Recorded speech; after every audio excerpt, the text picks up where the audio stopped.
Are you ready to become awesomer? Hello, everyone. My name is Umar Hamid. I'm your host on the No Limit Selling podcast, where industry leaders share their tips, strategy, and advice on how you can become better, stronger, faster.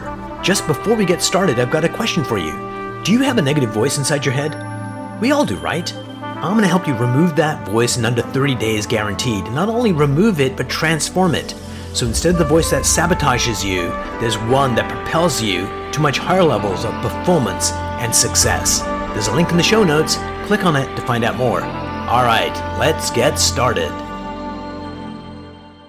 Hey everyone, welcome to another episode of the No Limit Selling podcast. I love sales because sales really brings in you as a person, who you are as a person, and your relationship with self. Also, you need to build relationships with others. And then you've got basically that whole mindset thing coming in on how you connect with people and how you get them to really understand what their situation is. Because oftentimes sales gives you the ability to give them insights and then help provide a solution. And today we have Andrew, who is an author, a coach, all around great guy. And he didn't tell me to say this, but I want to say incredibly handsome. Andrew, welcome to the program. Thank you, Umar. It's nice to be introduced that way. I appreciate it. So you were saying author. Tell us about your book.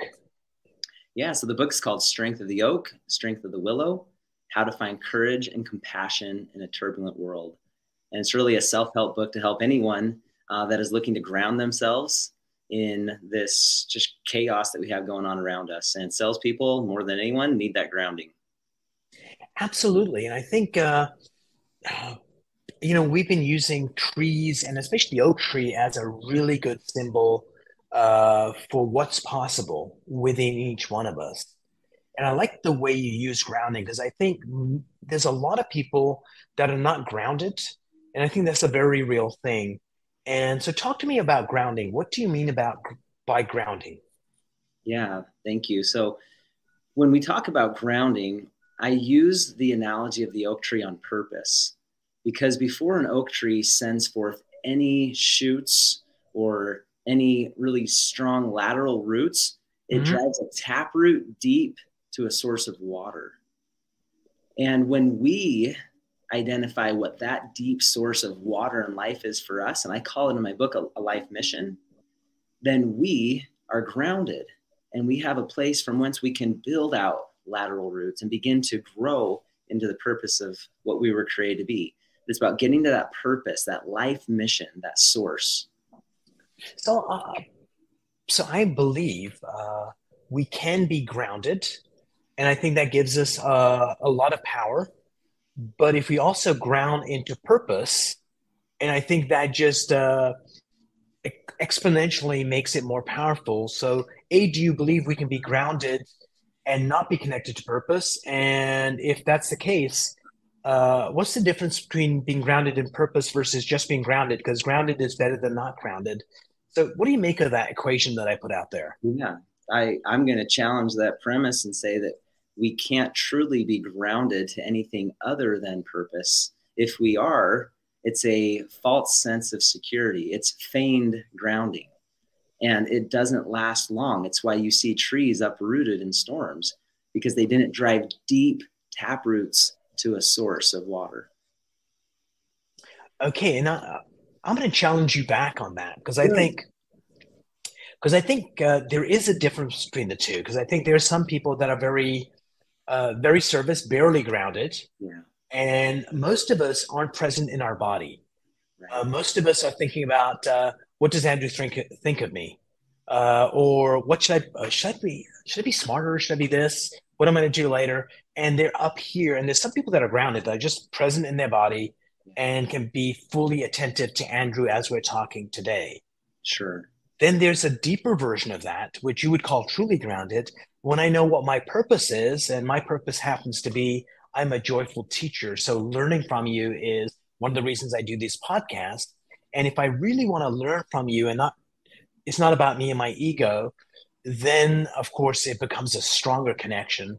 So that's when I meant the difference between being fully present in your body and then being present in your body and also being connected to your purpose is just, the height of your humanity is that, I think. Yes, I love that. I think that is a beautiful synergy to have both of those hand in hand, being present, mentally, emotionally, spiritually, and physically with our body, having those four alignment, and then also understanding why. And when we have that why, it drives us to a greater degree of growth. So we could be grounded, but not have the capacity to then give and share and grow into what we are, meant to provide for this world. So let's talk about the why, because I think having your why has almost become a cliche. When things become a cliche, sometimes they're a cliche because that's the ultimate truth. And I think it is the truth. But I think for most people, it's like, my why is my family, and which it could be. But I think we've lost the true meaning of the. I'm going to use the word spiritual, but I'm just using it loosely. But sometimes there's a reason you're on planet Earth. And the reason you're on planet Earth is your biggest why. And if you can tap into that, this is where it doesn't matter what like think of a Gandhi or a Martin Luther King. Like if their why was, I want to, bring equality to this world, that would have had a certain level of power. But if it was like, I was put on planet Earth for justice, and that was like the why, that's like, then you can have people beating you and you still keep on going.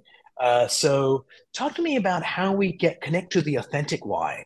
So it's not just a superficial thing. So let me give you one more piece of data, then I'm going to hand it over to you to kind of illuminate it.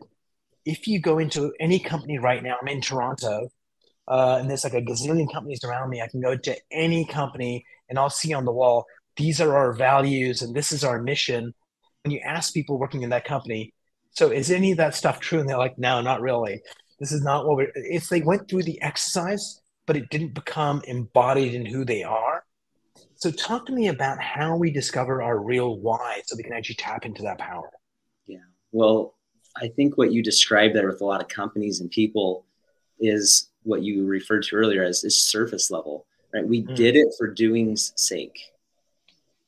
We check the box. It's on the website. It's on the wall. And in my book, I actually challenge each reader not to just go through the book. I don't want you to get through it. I want the book to get through you. And it was Stephen Covey who said that learning is changed behavior. And if our behaviors aren't changing, then neither is our mind. And if our mind isn't changing, then we as coaches and teachers are not doing our job. So how do we get to that point? I think we overcomplicate it, Umar, to be honest.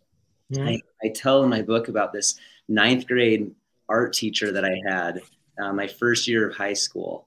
And I was doing this watercolor painting. And I came to him and I said, I can't quite get this right. And it was a scene from Lake Powell, that beautiful lake between the border of Utah and Arizona. And I said, I want to get this water right. And he picks up the paintbrush, and I'll never forget, he goes like this. And that painting is still in my mother's bathroom, right above the toilet. Every time I look at it, I laugh that she still keeps it. And it's a great reminder that we often overcomplicate things. After he did that motion with the paintbrush, he looked at me and he said, Andrew, just kiss. I said, what's kiss? He said, keep it simple, stupid. He said, you overcomplicate things. And when we overcomplicate our values and our life mission and our why, then it doesn't stick. But you know what your life purpose is when you are serving someone. You know why you're doing that act of selflessness. And in that moment, if you were to stop and I were to say, why are you doing this right now? That answer that someone gives is usually the foundation from which we can build that life mission. Brilliant. And so I just want to ask a question about your mom. Putting your picture above the toilet, was that an editorial comment, or she knows everyone's going to see it when they come in? I think it's more that. Me too. So one of the things we end up doing in life, just generally, is we tend to overcomplicate things. And so a lot of messengers come sharing the same information that's been passed down from generations, sometimes in a different way, and it resonates with people more so. So two-part question. Number one is, why on earth do you think we complicate things in our lives? Because, it's not just a few people, it's all of us. And if it's not me in most of my areas, there's some areas I'm certain I overcomplicate things. So why do you think, A, do you think that's a true statement? And B, why do you think we do that? Why do we overcomplicate things when we don't need to? Yeah. So A, it's true. B, I'll give you a simple answer. I believe we overcomplicate things to justify not living into our life mission. And when we don't live into our life mission, we're not accountable. Yeah, well, one of the best pieces of advice I've ever heard, and it's like, somebody who's a writer, it's like people say, so how do I get started? Just write. Yep. Acting, just act. And the act of so what happens is that that's the most simplest advice you could get, right? Is just like do the thing you want to get good at. Because I'm a firm believer in Andrew, you have the God-given privilege to suck. And people go, what? Wait a minute, what are you saying? And so a lot of people hold themselves back before they do anything. I need to get the right education. It needs to be really perfect, or Right. not perfect, but really good. And what I believe is if you've got passion for it, just do. And if you do, there's a really good chance you're going to suck. And sucking is okay because you can say, what do I need to improve to do better? Or if Andrew's higher along the evolutionary path, and I say, Andrew, what can I do to do better? And the fifth time you do it, you're going to be pretty darn good. Like, Andrew, if there was something that you wanted to do that isn't in your skill set, you're a pretty smart guy, and your first attempt, although it might suck, would still be pretty good if you didn't let the mindset get in the way. And the 10th time you do it, it's going to be pretty fantastic. Right. And so I think people need to just do. And the act of doing does two things. Number one, you accomplish something so you can figure out what to improve. Number two, you stretch your comfort zone and it allows you to go keep it expanding. And three, you get experience. And experience is the only way you get better. And if you stay at the starting blocks and you don't get any experience, taking the first step becomes scarier and scarier. So that leads me into my next question, Andrew. The comfort zone, is it friend or foe? I guess that depends on your perspective, right? Yeah, absolutely. We want that comfort zone to be both. We want to feel comfortable in our own skin. We want to feel comfortable with the goals that we're achieving.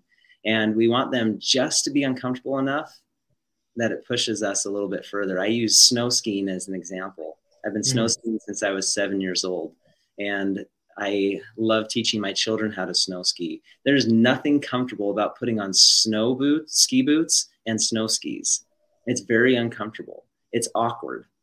And Yep, absolutely. by the time you become proficient like me, it's still uncomfortable and it's still awkward.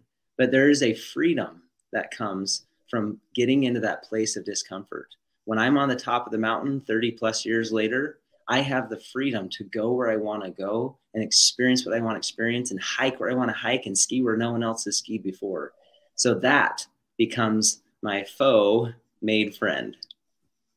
Yeah, it's a brilliantly put. That's a great example. And thanks for traumatizing me, Andrew. I really appreciate it. In Toronto, our high school took us to a field trip skiing. And so everyone's lined up on the hill. The instructor's there. You snow plow down, your very first thing. And I actually didn't snow plow down. I just went, all the way down and missed the entire lesson. So thank you for bringing that up. But no, it's a great analogy. Like oftentimes when you go to do something new, it's going to be uncomfortable. And if you can get through the discomfort to the other side, there's something amazing there. And I think fear is the same way. Fear is your biology's way of giving you your most powerful state. When you're in fear mode, it's basically fight or flight mode, you are the strongest, the best reflexes. You have the ability to get injured and not feel pain. You have the ability to focus on the most important thing and disregard everything else. But we've been trained that when fear comes up, we cower down and shy away, when biology and the maker put us here to basically have the energy we need to get amazing things done.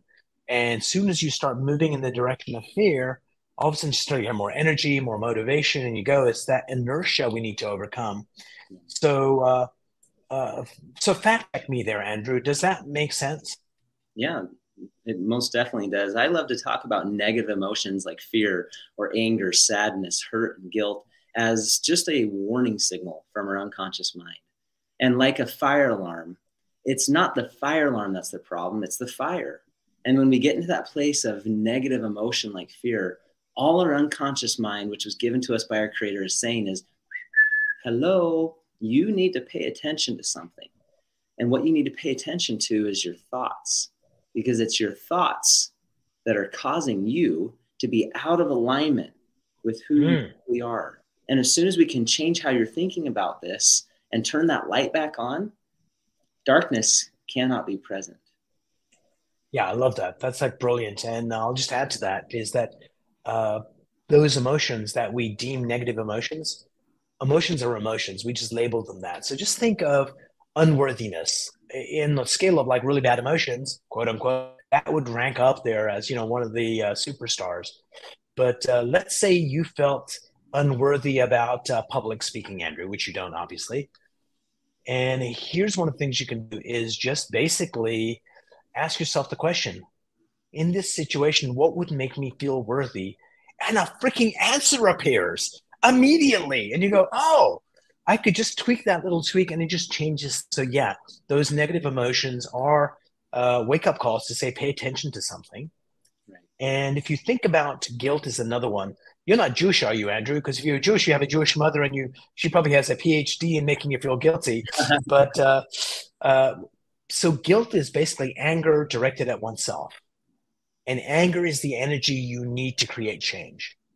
Change doesn't happen by itself, and you can let anger crush you, or you can go, wait a minute, this is a resource. How can I use that anger to change? And there's a quote from Shakespeare. I'm going to misquote him here, so I'll paraphrase. To be anger is to be stuck, but to get so angry you become furious. This is where you break out of the stuckness and you get shit done. It's like somebody says you will never amount to anything, and we get so mad. We get so steaming mad. It's like I will show you. And so use those emotions to help you get the energy you need to create the change that you want. So, Andrew, as we're talking about solving the world's problems by helping humans be better at what they are, let's talk about happiness. What is happiness, and how important is happiness to one's fulfillment? Yeah. I don't really use the word happiness very often in my book. And Well, you just met me. yeah, No, just kidding. Please go on. and I prefer, I prefer the word joy. And I really believe that that true sense of joy is present when we have that alignment, when those negative emotions have been learned from, when we're no longer resisting. We've all heard it said that what we resist persists, but what we lean into, we learn from.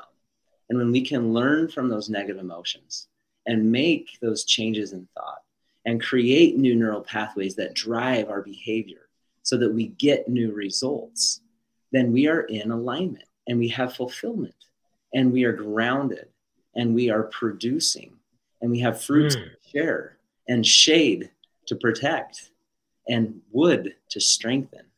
So for me, that sense of joy comes when we have leaned into and learned from, made those changes, and therefore are able to show up how we were created to be. Brilliant. Thank you for sharing that.